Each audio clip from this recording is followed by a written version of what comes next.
తులసిరెడ్డి గారు మాట్లాడుకుందాం. రవి గారు, తులసిరెడ్డి గారు, ఇది బీజేపీకి సంబంధించిన ఇష్యూ కాదు, ఫస్ట్ ఆఫ్ ఆల్ ఆయన ఒక్కరికి సంబంధించిన ఇష్యూ కాదు, భావించే ఇది దేశానికి సంబంధించిన ఇష్యూ. కరెక్ట్. నిన్న కాక మనం వచ్చింది బీజేపీ ఎలక్ట్రా వీళ్ళే ఉన్నారా, రేపు వీళ్ళే ఉంటారా? దేశానికి సంబంధించిన ప్రజలకు సంబంధించిన ఇష్యూ. మనము ప్రజాస్వామ్యాన్ని ఎన్నుకున్నాం. అభివృద్ధి అనేది నిరంతర ప్రక్రియ.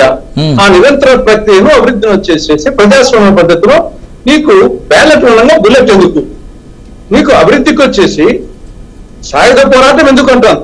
నీకు వచ్చేసి ప్రజాస్వామ్య పద్ధతిలో అభివృద్ధిని సాధించడానికి అవకాశం ఉన్నప్పుడు ఈ 77 సంవత్సరాలు అభివృద్ధి జరగలేదా? నా బాల్యంలో మా ఊరికి వచ్చింది 1972లో కరెంట్ వచ్చింది, అంతవరకు లేదు. కాబట్టి మానవ అభివృద్ధికి వచ్చేసి కూడు గూడు గుడ్డ విద్య వైద్యము త్రాగునీరు ఏమిటి? స్వాతంత్రం వచ్చినప్పుడు పరిస్థితి ఏమిటి, ఇప్పుడు పరిస్థితి ఏమిటి?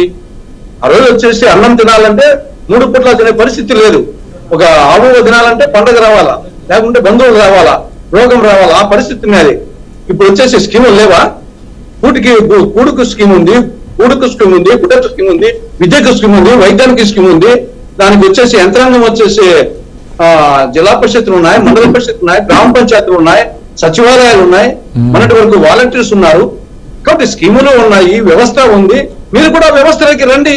దానికి సాయుధ పోరాటం ఎందుకంటే వచ్చేసి మీకు సమస్యను పరిష్కారం కోసము ప్రజాస్వామ్య పద్ధతిలో వచ్చేసి మేమెవరం వచ్చేసి ఆయన చెప్పారు లక్ష్మణ్ కంటే మేముగా బీదోళ్ళం, మేమైనా వచ్చేసి రాజకీయాలు అంటేనే అందరం వచ్చేసి అటువలు కాదు, ఆయన కంటే బీదోళ్ళం వచ్చేసి మేము వచ్చేసి ఎమ్మెల్యే నేను కూడా పోటీ చేయలేదు డబ్బులు లేని ఉద్దేశంతో. కానీ నా వాయిస్ వినిపిస్తున్నాను.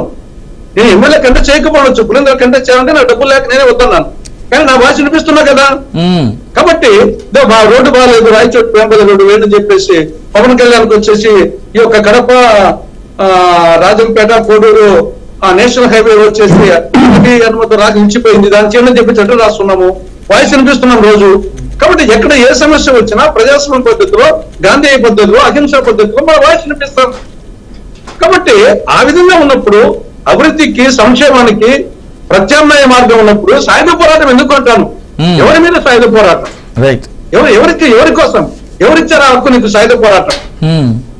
ఎవరిచ్చారు? వచ్చేసి ప్రజాస్వామ్యం వచ్చేసి నీకు వాయిస్ వచ్చేసి కేంద్ర ప్రభుత్వము, రాష్ట్ర ప్రభుత్వము, స్థానిక ప్రభుత్వాల రూపంలో నీకు వాయిస్ వినిపించేదానికి వచ్చేసి ప్రజాస్వామ్య పద్ధతిలోనే చేసేదానికి వచ్చేసి యంత్రాంగం ఉంది, వాళ్ళతో చేయొచ్చు. దానికి సాయుధ పోరాటం ఏంటి? వ్యవహారంలో ఎంపుడు చంపుతామన్నావా? ఆ రోడ్డు ఏమని అడగాలి, కానీ రోడ్డు వేయకుండా చంపుతాం, ఇదే వచ్చేసి మావోయిజం, ఇదే మనకు కావాల్సింది. Right, questions to be answered. నిజంగా రైట్. జయరామ్ గారు, అప్పటి నుంచి మీరు ఎదురు చూస్తారు.